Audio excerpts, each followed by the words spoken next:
Bonsoir à tous. Les titres du 20h de ce 16 juin 2015. Une série de recommandations ont clos la 25e session de l'Union africaine à Johannesburg. Parmi elles, la position commune à afficher par toute l'Afrique à la conférence mondiale de Paris sur le climat. Motion de satisfaction de la part du groupe international de soutien à la transition pour le Burkina Faso, ce qui a amené l'UA à annoncer son soutien financier au processus électoral. C'est du reste ce même soutien qu'est allé rechercher le président Kafando en Belgique. Ce matin, tour à tour, le gouvernement belge, par la voix de son Premier ministre, et la Fédération Wallonie-Bruxelles ont affirmé leur engagement à soutenir la transition, et ce, jusqu'aux élections à venir. Une autre actualité qui vous sera développée dans ce journal, c'est cet accord tripartite entre le gouvernement burkinabé, la société Riverstone Karma SA et les populations de Ramatoulaye. Les travaux peuvent reprendre dans la mine en exploitation dans cette partie du Burkina. Bienvenue à tous et merci de nous suivre. Les félicitations du groupe international de soutien à la transition et un soutien financier envisagé par l'UA au Burkina. La moisson aura été bonne à Johannesburg.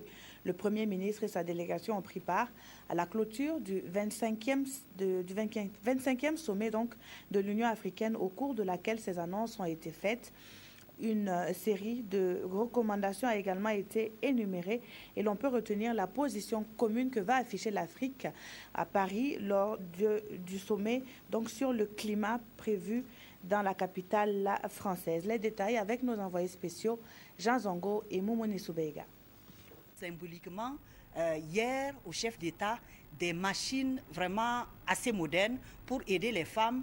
Pourquoi pas 50% des ressources, parce que nous savons qu'elles sont présentes et travaillent, et vraiment leur accorder le maximum de moyens permettrait à l'Afrique vraiment d'avoir une croissance assez rapide. En marge de l'Assemblée générale des chefs d'État et de gouvernement, le groupe international a tenu une rencontre sur le Burkina. Le groupe a félicité l'ensemble des acteurs pour la bonne conduite de la transition. Plusieurs partenaires ont également promis leur soutien pour l'organisation des élections. L'Union africaine a annoncé 500 000 $ et la CEDEAO a annoncé 750 000 $. Cela vient donc en plus de ce qui avait déjà été mobilisé jusqu'à présent. Et nous continuons toujours. Et il y a encore un appel qui a été lancé par le GISAT justement pour que d'autres partenaires et même des anciens partenaires puissent continuer à faire des efforts pour accompagner le Burkina. Au chapitre paix, sécurité et politique, le renforcement de la bonne gouvernance et la démocratie ont été encouragés. Et pour assurer la stabilité et la sécurité, le président en exercice de l'Union africaine, Robert Mugabe, a proposé l'accélération de la mise en place de la force en attente de l'Union. Les actes xénophobes perpétrés en avril dernier contre des ressortissants africains ont été condamnés et le président Zuma a dû donner des explications et des garanties. Pour dire qu'en fait ce n'est pas de la xénophobie, mais c'était une bagarre entre frères. Donc il a estimé que les Africains qui ont eu des problèmes étaient chez eux et non pas des étrangers. Le forum environnemental a également retenu l'attention des leaders du continent. Là-dessus, il a été recommandé de renforcer la protection des espèces en voie de disparition. Et conscient que le changement climatique a un impact sur le développement du continent, le sommet a adopté une position commune qui sera défendue à la conférence mondiale sur le climat. Et à ce dernier jour de sa mission en Belgique, le président du Faso avait plusieurs audiences à effectuer. D'abord, Michel Kafando a été reçu en audience par le Premier ministre belge qui promet soutenir la transition et renforcer la coopération entre les deux pays. Après lui, le chef de l'État s'est déporté au siège de la Fédération Wallonie-Bruxelles. Avec le président, il a été question du processus de la transition. Enfin, Michel Kafando s'est entretenu avec le personnel de l'ambassade du Burkina en Belgique. La synthèse de cette journée d'audience avec nos envoyés spéciaux Alassane Zéo et Simon Gongo. Poignée de main entre deux Michel.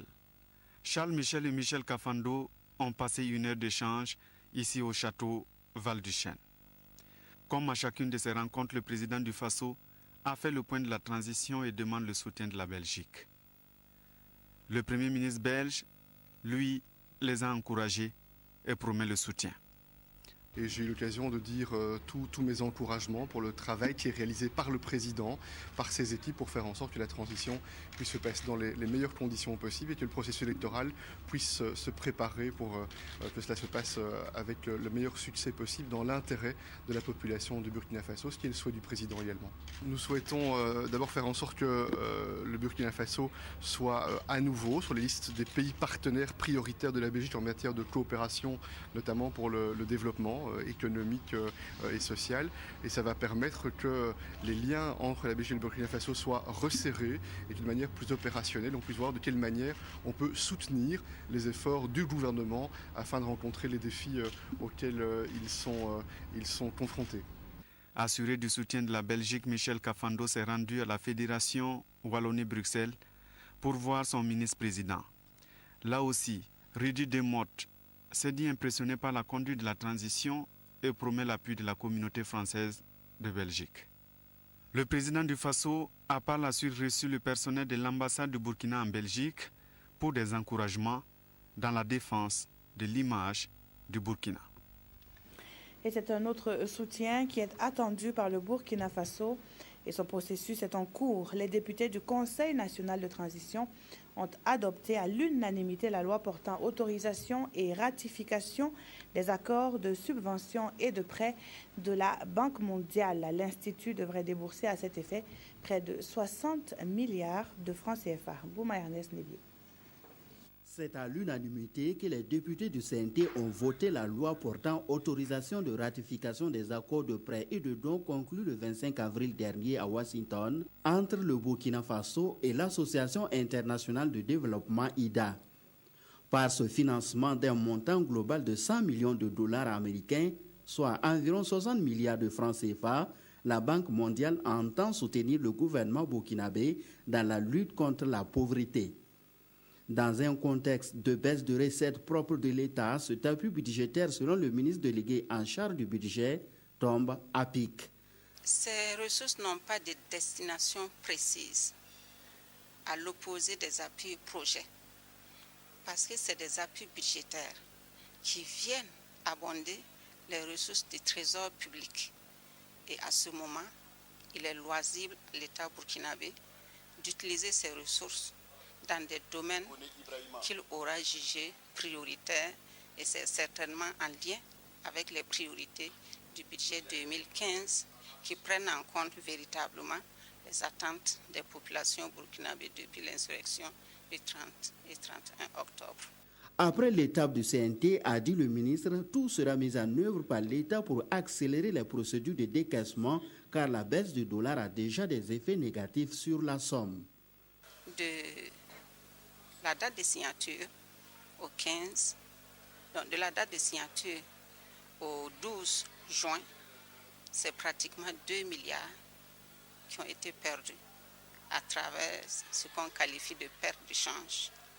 Et constater que du 12 au 15 aujourd'hui, pratiquement, on perd encore 300 millions parce qu'à la date d'aujourd'hui où nous sommes en train de parler, le coût du dollar est de 580 francs CFA. Sur les 100 millions de dollars américains, 50 millions seront accordés sous forme de prêts à rembourser sur 50 ans. Restons encore dans les locaux de l'hôtel du député pour en savoir davantage sur cette audience accordée à une délégation de la CEDEAO par le président du CNT. Il en ressort que la délégation conduite par le président de la Commission nationale électorale de Guinée-Bissau s'inscrit dans le cadre de la prochaine tenue de l'élection présidentielle au Burkina. Les détails dans cette interview. C'est une mission exploratoire de la CEDEAO qui est venue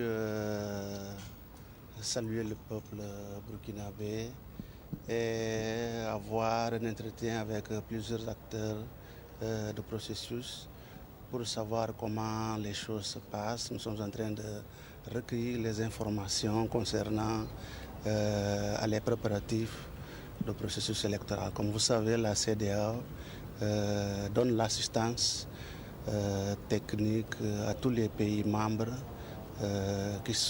qui réalisent des élections. Avec Monsieur le Président de CNT, on a parlé sur des sujets qui se lèvent de sa compétence et qui sont liés au processus électoral. Par exemple, la législation qui va être appliquée pour la réalisation des élections. Pour qu'on réalise les élections, il faut d'abord qu'on s'organise, n'est-ce pas? Il y a la récolte des fonds, il y a la mobilisation des électeurs et tout ça. Je vous le disais en titre, les travaux devraient reprendre incessamment dans la mine d'or de Ramatoulaye, un accord gouvernement burkinabé, la société d'exploitation et les populations de Ramatoulaye. Cet accord engage les trois parties à travailler ensemble pour une exploitation apaisée de la mine d'or. Éléonore Ouedraogo. Salle de conférence du ministère des Mines et de l'Énergie. Voilà 2 heures que ces hommes de médias attendent les protagonistes de l'affaire True Gold de la société Riverstone Karma SA contre la population de Ramatoulaye. Ils sont depuis en concertation avec le ministre en charge des Mines et de l'Énergie et celui de l'administration territoriale. Après plus de 2h30 d'échanges, le gouvernement burkinabé, les populations de Ramatoulaye et la société Riverstone Karma SA, titulaire du permis d'exploitation, parviennent à un consensus. Le gouvernement d'abord, il s'engage à assurer la sécurité des biens, des personnes et des lieux sacrés et à assurer le respect des engagements qui seront pris par toutes les parties prenantes. Au niveau de la mine, il s'engage aussi à travailler, à parvenir seulement à une exploitation apaisée de la mine et à prendre des engagements pour la résolution de toutes les préoccupations qui seront contenues dans les responsabilités sociales de l'entreprise. Et au niveau du chef de Ramatoulaye, lui aussi il s'engage à donner sa caution à la continuité des travaux de la mine. Cet accord signé par les trois parties permet en effet à la société minière de poursuivre son exploitation sans pour autant travailler avec le puits de Rambo, situé non loin de la mosquée, objet de la discorde. Et cette suspension va permettre de prendre des négociations, comme dit l'accord, et poursuivre les négociations pour l'intérêt de la population. Cet accord équilibré traduit effectivement une possibilité de retour dès sa signature à la compagnie pour un retour sur les sites de Karma SA à Ramatoulaye Namiskma et les zones impactées. C'est un espoir qui s'ouvre pour nous, pour un travail équilibré qui profite aux populations des zones impactées et aussi à la compagnie. Pour le gouvernement burkinabé, les échanges devraient se poursuivre avec surtout des séances de sensibilisation pour permettre à la société Riverstone Karma SA de poursuivre ses activités avec quiétude. Baisse de la tension également dans la cité de Bafouji après les incidents survenus du fait du renvoi par le tribunal du procès de 3 orpailleurs. 48 heures auparavant, des échauffourées ont éclaté à Korgo, dans la commune de Gbongorola, entre orpailleurs et autochtones. Il a fallu l'intervention de la gendarmerie pour calmer les tensions. Le constat est de Christophe Da. Ils avaient afflué par milliers le 12 juin dernier dans la ville de Gawa suite aux violences qui ont secoué le site aurifère de Korgo. Si nombre de ces déplacés ont immédiatement regagné d'autres sites d'orpaillage, certains ont été hébergés par leurs proches et d'autres ont élu domicile dans la rue. 2 jours après les événements, le calme est revenu, mais des orpailleurs demeurent dans une situation précaire et les autorités se penchent sur leur cas. C'est en collaboration avec monsieur le gouverneur. Après avoir constaté la situation, on a décidé vraiment de venir en aide à ceux qui sont vraiment dans le besoin, c'est-à-dire ceux qui sont un peu dans une certaine vulnérabilité, ceux qui n'ont pas d'abri et qui n'ont pas aussi quelque chose à mettre sous la dent. Donc on a décidé de vraiment envoyer ceux qui sont dans cette situation-là dans un site où ne serait-ce que leur donner un logement et aussi quelque chose à mettre aussi sous la dent. 96 personnes ont déjà été accueillies dans l'un des 2 logements aménagés à cet effet. À Korgo, sur le site des événements, on peut compter le nombre de personnes. La plupart reviennent chercher ce qu'ils avaient laissé en fuyant les affrontements, sous l'œil vigilant de la gendarmerie qui sécurise les évacuations. On nous a demandé de quitter le site compte tenu de la situation. Nous sommes venus pour ramasser nos bagages parce qu'on n'avait pas pu les emporter dans notre fuite. Une décision de report du procès de 3 orpailleurs incarcérés serait à l'origine de cette crise qui a fait 8 blessés, dont 2 dans un état grave. L'un d'eux aurait succombé à ses blessures aux dernières nouvelles. Et à Ouagadougou, la sous-commission Vérité, Justice, Réconciliation de la Commission de la Réconciliation nationale et des réformes de l'État a fait le bilan par une session de travail qui réunit une centaine de participants pour faire un diagnostic clair de la situation. C'est sans complaisance que ce diagnostic des crimes, injustices et inégalités sociales est en cours. Des précisions avec Aboubakar Sagnon. C'est une journée studieuse pour la sous-commission Vérité, Justice et Réconciliation. Elle est chargée d'une mission fondamentale, celle de pétrir le ciment qui permettra de souder la fracture sociopolitique au Burkina. Issus des différentes sphères de la société burkinabé, les participants à cette session ont des jours pour faire un diagnostic exhaustif des crimes, des injustices et des inégalités sociales, proposer des mécanismes de pardon et de réconciliation et des modalités de mise en œuvre. Les mensonges, les crimes, les injustices sociales, les inégalités, l'incivisme et l'impunité marquent de leur sceau les réalités quotidiennes des populations burkinabées très meurtries. Les remèdes proposés par le Collège de sages, la Commission de la réconciliation nationale, le Comité d'éthique et d'autres institutions qui ont fait naître l'espoir à plus d'un, ont vite tourné à la déception et au cauchemar, faute de volonté politique pour les mettre sérieusement en application. Il nous faut ressouder les liens. Il nous faut rétablir cette nécessaire cohésion. Les travaux se dérouleront en plénière et en travaux de groupe avec des communications sur des thèmes tels que la vérité, la justice et la réconciliation, l'état des crimes, injustice et inégalité sociale. Les recommandations issues de cet atelier sont attendues par toute la nation burkinabé car elles devraient permettre l'édification d'un Burkina plus juste, plus uni et plus solidaire.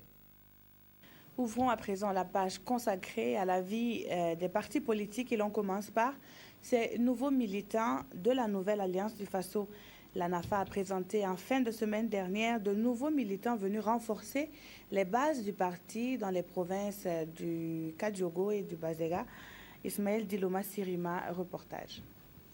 De nouveaux militants pour agrandir les rangs de la NAFA, la nouvelle Alliance du Faso. Selon la représentante des femmes du parti, le nombre de nouveaux adhérents s'élève à 1135 membres, composés principalement de femmes venues du Kadiogo et du Bazega. Nous sommes très contents d'accueillir ces sœurs qui viennent d'atterrir à NAFA parce que nous savons qu'elles ont fait un bon choix. NAFA, c'est un parti qui respecte les femmes. NAFA, c'est un parti qui connaît la souffrance des femmes. NAFA, c'est un parti qui a un programme pour les femmes. NAFA, c'est un parti qui va aider les femmes à sortir de la misère. Entre les séries de slogans scandés et les prestations de danse féminine, les nouveaux adhérents ont décliné les raisons de leur venue à la NAFA. Venant à NAFA, on a pris décision pour venir à NAFA accompagner le général à Koussiam. On va sensibiliser des femmes, pour des cartes, jour de vote là, nous on va entrer porte à porte, faire sortir des femmes, on va aller voter. Depuis la création de la NAFA, le 31 janvier 2015, leur principal objectif est de mener Djibril Ipene Bassolé à Koussiam au soir du 11 octobre. Fin de tournée dans le sud-ouest pour le président de l'Union pour le progrès et le changement. Zéphirin Diabré a tenu un meeting à Bobo-Dioulasso dimanche dernier et ce fut également l'occasion de clôturer le forum des femmes de l'UPC. Ali Traoré. Ils étaient nombreux à répondre à l'appel du président de l'Union pour le progrès et le changement à la Maison de la Culture de Bobo-Dioulasso. Ce meeting, qui a mobilisé des milliers de militaires et sympathisants, marque la fin de la tournée de Zéphirin Diabré dans la province de Oué. Le premier message, c'est celui du changement et du vrai changement. C'est le message que porte notre parti. Si c'est pour changer, pour retourner en arrière, bon, vraiment, ça, c'est pas la peine. Il faut qu'on change pour aller de l'avant. Le deuxième message, c'est un message de paix et de tolérance. Nous sommes en politique, ce n'est pas la bagarre. Troisième message, c'est la grandeur et l'indépendance de notre nation. Ça passe par une grande unité. Nous sommes un grand peuple. Et si nous voulons réussir collectivement ensemble, nous devons garder le sens de la concorde et de l'unité. Devant l'immensité des défis qui se présentent à lui, le président de l'UPC compte battre le fer pendant qu'il est chaud. Et à la tribune, il bénéficie du soutien des jeunes, des femmes et des anciens du parti. Ce meeting a également permis aux femmes de faire le bilan de leur forum. En un premier temps, nous avons parlé vraiment de l'enjeu politique, la place de la femme au niveau politique. Et maintenant, comme nous l'avons eu à le dire au cours du forum, nous les femmes, nous sommes déterminées quand même pour amener notre président Zéphirin Diabré à Kossiam, vaille qui vaille. Parce que nous savons, il est capable, il a les compétences, il a les idées novatrices pour amener un changement, le vrai changement au niveau du Burkina. C'est dans l'espoir de voir leur leader à Kossiam au soir du 11 octobre prochain que les Lions se sont quittés. À Warkoy, dans le Mouhoun, les femmes du MPP ont donné de la voix. Les militantes rassemblées autour de l'épouse du président du mouvement du peuple pour le progrès ont sonné le rassemblement. Le compte rendu de la rencontre avec Francis Tien. Elles sont venues de plusieurs villages de la commune de Warkoy pour ce premier rendez-vous avec Sika Kaboré, épouse du président du MPP. Objectif, amener l'autre moitié du ciel à jouer sa partition pour le rayonnement du Parti du Soleil Levant. Les opérations d'enrôlement viennent de prendre fin. Il s'agit maintenant de se mettre en ordre de bataille pour la campagne électorale. Je suis venue exhorter mes sœurs à rester solidaires et à s'investir dans la reconnaissance de notre logo avec leurs militants. L'unité dans la diversité, c'est le maître mot des femmes du MPP de Warkoy. Sika Kaboré a salué la détermination des militants du parti. Selon elle, la mobilisation des femmes traduit leur engagement pour la cause du MPP. La tribune a aussi permis aux femmes de soumettre certaines doléances à leur ordre du jour. Nous avons comme doléance les voyages d'études dans les autres communes ou à l'extérieur, pouvoir échanger avec nos autres sœurs. Nous avons des préoccupations par rapport aux associations des femmes, des groupements. Nous voulons au moins les appuis. L'épouse du président du MPP a promis d'être la porte-parole des femmes au sein du parti. Elle les a invitées à œuvrer pour le succès du MPP au soir du 11 octobre prochain. Les femmes toujours à l'honneur cette fois, c'est le PDS Metba qui relance ses activités dans le Kadiogo. Une course cycliste féminine a pour ce faire été organisée à Ouagadougou à laquelle une quinzaine de militantes ont participé. Le circuit de 3 km a souvent été périlleux pour certaines, nous dit Ruth Biniwatara. C'est une matinée sportive que le PDS Metba a offert aux habitants du quartier Belleville de Ouagadougou en cette matinée du 14 juin.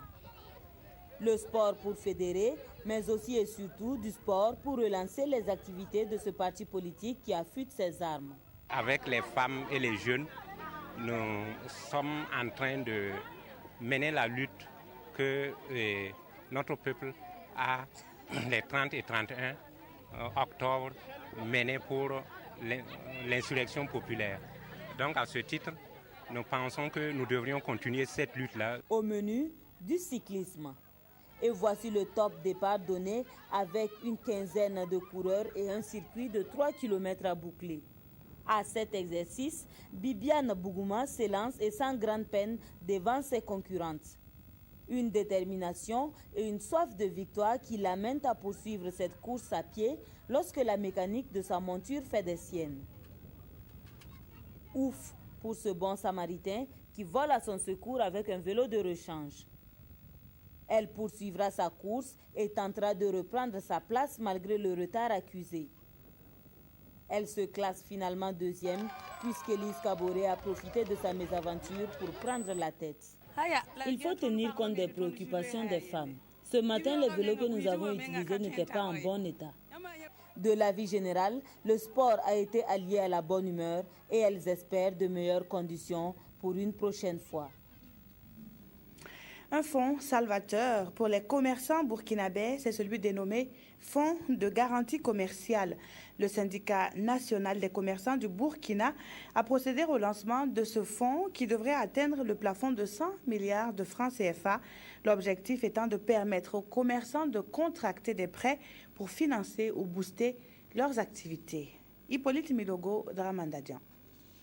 Ali Ouedraogo, à l'instar de nombreux autres commerçants, vient de marquer son adhésion au fonds de garantie commerciale, une épargne initiée par le syndicat national des commerçants du Burkina pour booster l'activité commerciale. Nous, on attendait ça depuis, mais avec l'arrivée des syndicats et puis maintenant, on peut espérer. Parce qu'avant, on travaillait avec les banques et puis qu'on sort. Donc maintenant, comme il y a ça maintenant, on va essayer de voir. On a compris, nous sommes contents.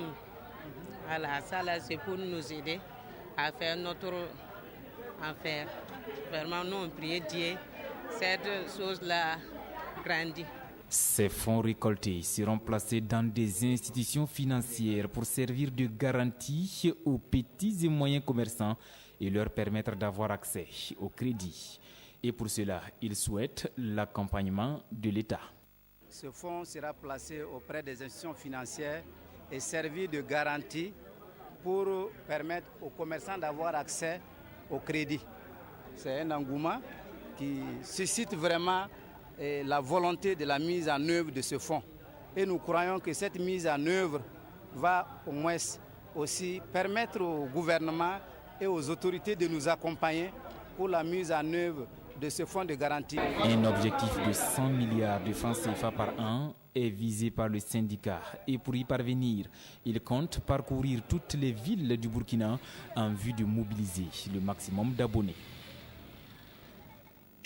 Afin de répondre au mieux aux attentes de vous, chers téléspectateurs, la radiodiffusion-télévision du Burkina vient d'acquérir un financement de 930 millions de francs CFA, une somme qui va servir à l'achat d'équipements et de formation du personnel de la RTB. Le gouvernement suisse, à travers la Fondation Hirondelle et le ministre en charge de la communication, ont procédé à la signature de la convention. Nathalie Kaouré. Instrument essentiel dans le processus de l'information au Burkina Faso, la radiodiffusion-télévision du Burkina est confrontée au manque de moyens matériels pour remplir efficacement sa mission de service public. Cette situation devrait être en partie résolue grâce à l'appui financier d'environ 930 millions de francs CFA à la RTB de la part du gouvernement suisse. Un financement qui devrait aussi servir à renforcer les capacités du personnel et dont la signature de la convention est ici effectuée par les représentants des gouvernements burkinabés et suisses. La presse est un vecteur clé de la démocratie. La volonté et la demande que nous avons reçue du gouvernement burkinabé de vouloir faire un effort pour construire cette démocratie au travers du renforcement de la presse nous a interpellés. Grâce à ce financement, les premiers responsables de la RTB souhaitent voir un réel changement des conditions et du contenu du travail des agents de la RTB. C'est que les journalistes travaillent dans de bonnes conditions, qu'on n'ait pas 30 reportages à réaliser par jour alors qu'on n'a que 3 caméras et qu'on ne se bouscule pas devant une table de montage pour monter nos éléments et surtout que de par le rendement, on puisse vraiment se rendre compte que les capacités des journalistes ont été renforcées et que nous donnons la bonne information au public. Tout naturellement, le ministre en charge de la communication a salué cette initiative de partenariat entre son département et la direction du développement et de la coopération suisse au Burkina Faso. Votre accompagnement est précieux pour nous parce qu'il permettra de placer la RTB dans une nouvelle dynamique pour être en phase avec les aspirations donc des populations. L'objectif général à terme étant de faire évoluer la RTB de son statut de média d'État vers celui des médias de service public, véritable pôle d'excellence, apte à donner des réponses idoines aux attentes citoyennes. Le projet sera exécuté en 18 mois. 18 mois au cours desquels la RTB devra disposer de nouveaux équipements et renforcer les capacités des journalistes et des techniciens. Le ministre de la Communication a souhaité que ce projet soit mis en œuvre dans un esprit de rigueur, de professionnalisme et de grande écoute du public que la RTB doit servir au quotidien. Et la fraude dans le secteur des télécommunications est prise à bras le corps par l'ARCEP, l'autorité de régulation des communications électroniques et des postes, outils les acteurs du domaine pour contrer les fraudeurs de plus en plus aguerris. La session se tient à Ouagadougou et Sibidi Issa Lankwandé a voulu en savoir davantage. Voici son reportage. Face au développement de la fraude dans le secteur des télécommunications, l'autorité de régulation des communications électroniques et des postes réagit et entend donner à ses professionnels du domaine les outils nécessaires pour contrer les fraudeurs d'un nouveau genre qui font perdre des sommes importantes d'argent aux opérateurs et à l'économie nationale. Et c'est cet expert marocain qui va outiller 4 jours durant les participants venus de l'ARCEP et des opérateurs de téléphonie mobile aux techniques pour faire face à l'impact de ces fraudes sur l'industrie des télécommunications. Il existe plusieurs types de fraudes, mais la plus courante reste le bypass, qui consiste au détournement des appels internationaux via une SIM-box connectée à Internet. Ce séminaire a donc pour objectif, entre autres, de répertorier les différents types de fraudes, de les faire connaître des régulateurs et des opérateurs, et ce, dans le souci de mieux les contrer. Nous espérons donner confiance aux consommateurs, à l'ensemble de la population, donc d'utiliser au maximum les techniques de fonctions de communication. Alors, cela veut dire que nous leur assurons une certaine sécurité. Alors, si ces genres d'escrocs apparaissent, il est évident donc que nous avons le devoir d'y mettre fin. En plus des actions de renforcement des capacités des professionnels des télécommunications, le Burkina devra également se doter d'outils techniques et juridiques pour venir à bout de ce phénomène. Le règlement à l'amiable des litiges entre administration locale et administrée est au cœur de la 9e conférence annuelle des services du médiateur du Faso. En cours à Ouagadougou, cette rencontre va faire le bilan des activités de l'année 2014 avec les 13 délégations régionales nouvellement installées. Amandine Lalsaga. De 6 délégations régionales du médiateur du Faso, on passe à 13 pour plus de proximité avec les administrés. Ces délégués recrutés viennent d'être installés pour un mandat de 18 mois. Ils seront initiés au cours de cette 9e conférence annuelle des services du médiateur du Faso à la pratique de la médiation institutionnelle. Ce n'est pas facile, par exemple pour mon cas, au niveau des cascades où la délégation n'existait pas, ça veut dire qu'il y a un ensemble de problèmes qu'il faut chercher à résoudre. D'abord, il y a le problème des locaux pour les bureaux, il y a le problème de locaux pour les logements, il y a aussi le matériel, c'est personnel qu'il faut recruter et démarrer donc ce service-là. Notre souhait est d'être vraiment bien accompagné par le service central.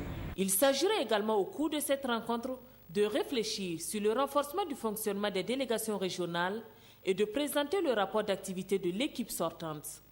Sur un nombre total de 390 dossiers reçus et traités en 2013 par le médiateur du Faso, les délégations régionales ont reçu et traité 245 dossiers, soit 62,82% de l'ensemble des dossiers. Les délégués régionaux sortants ont été invités à collaborer avec la nouvelle équipe pour renforcer l'intérêt des citoyens à saisir le médiateur du Faso dans le processus de résolution des conflits qui les opposent à l'administration.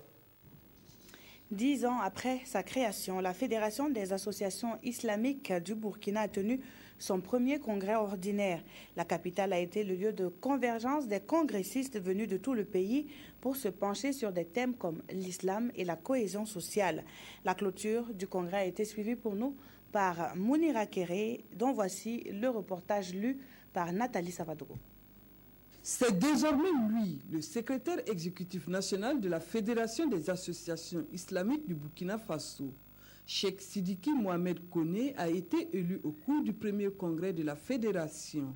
Un congrès qui a connu la participation d'environ 149 associations burkinabées. Ce congrès est la preuve que ce qui nous divise est très peu et qu'avec un peu de volonté, on puisse s'entendre et parler d'une même voix. Et c'est pour cela qu'on se réjouit. C'est déjà le départ de l'entente et de l'action concertée entre tous les musulmans. Et c'est ce que nous travaillerons pour faire respecter tout au long de notre mandat avec l'assistance de Dieu. Durant 48 heures, les congressistes ont aussi focalisé leurs réflexions sur des thèmes comme la promotion de l'islam, le bon déroulement du Hajj et la cohésion sociale au Burkina Faso. Pour les musulmans, il n'y a pas eu de question taboue. Nous avons débattu dedans en large. Vraiment, les vérités, nous nous sommes dit ça face à face, parce que nous disons que effectivement, l'exemple de ces pays en insurrection, ça réveille toutes les consciences, toutes les vérités, et que nous nous sommes dit les vérités dans l'intérêt de l'islam. La promotion des diplômes arabophones, la création d'un centre de santé et l'opposition des musulmans burkinabés à l'homosexualité, ce sont autant de préoccupations qui ont retenu l'attention des congressistes. Des questions qui vont constituer les grandes lignes du programme d'activité de Cheikh Sidiki Mohamed Koné et de son équipe pour les 4 années à venir. Et puis sachez que le présidium de la Fédération des associations islamiques du Burkina, président de la Commission nationale d'observation de la Lune, informe que le croissant lunaire marquant le début du jeûne du Ramadan n'a pas été aperçu ce 16 juin. Par conséquent, le jeûne du Ramadan commencera au Burkina Faso le jeudi 18 juin 2015. On en vient à la revue de la presse de ce 16 juin. La saisie de la gendarmerie de Kossiam a fait les titres de plusieurs quotidiens. Ces derniers ne sont pas restés muets sur l'accord trouvé entre les parties prenantes et à l'exploitation de la mine de Ramatoulaye. Abdoul Rasmane Zongo signe cette revue. Crise de la mine d'or de Namisigima et un accord jaillit, s'exclame l'observateur pour qui le ministre des Mines et de l'Énergie, Boubacar Ba, visiblement enthousiaste, a salué l'esprit de consensus des différentes parties qui a prévalu à la signature de l'accord tripartite. Pour le quotidien d'État citoyen, cet accord tripartite vise à relancer les travaux de la mine de True Gold de société canadienne. Entre autres, le gouvernement s'engage à assurer la sécurité des biens, des personnes et des lieux sacrés. True Gold s'engage à travailler à une exploitation apaisée. Le cheikh de Ramatoulaye, quant à lui, s'engage à donner sa caution à la continuité des travaux de la mine. Le journal Aujourd'hui au Faso qualifie cet accord tripartite de fragile, sans donner trop de détails. Alors que la crise se normalise à True Gold, une autre se cristallise ailleurs. Le journal Le Quotidien nous apprend en effet que le site d'or de Gomblora a été visiblement saccagé avec un bilan provisoire d'un mort, 8 blessés et plusieurs milliers d'orpailleurs chassés. Cette situation est due à la colère des jeunes suite au report du jugement de 3 orpailleurs à Gawa. Pendant ce temps, le spectre à la Obouf refait autrement surface. Selon le journal Le Quotidien, des produits périmés, notamment de l'eau et du jus, ont été saisis par la gendarmerie de Kossiam. Environ 723 bidons d'eau minérale et 1392 bouteilles de jus. Citoyens s'indignent à travers le titre « Encore de l'eau et du jus périmés » avant de préciser que le fausseur se nomme Josino Djedji Koudogbo, représentant de l'unité de production de l'eau minérale basée au Bénin. Selon la gendarmerie, les produits sont périmés depuis 2014. Pour les maintenir sur le marché, M. Koudogbo falsifie les dates dans son entrepôt. En page politique, les éditions Le Pays nous informent que Zéphirin Diabré, président de l'UPC, est toujours en tête suite à un sondage réalisé sur la présidentielle par le journal Bendré. Cette enquête d'un mois a porté sur 1000 personnes âgées de plus de 18 ans et a concerné 6 capitales régionales du Burkina. L'Express du Faso, quant à lui, nous fait part de l'unité totale des militants du MPP dans les Balais pour une victoire éclatante du parti. C'était lors d'un meeting auquel a pris part le Lalé Naba Tigré le 14 juin dernier dans la ville de Poura. Merci d'avoir suivi ce journal. Au plaisir de vous retrouver à 22h15 pour la synthèse de l'actualité. Bonsoir.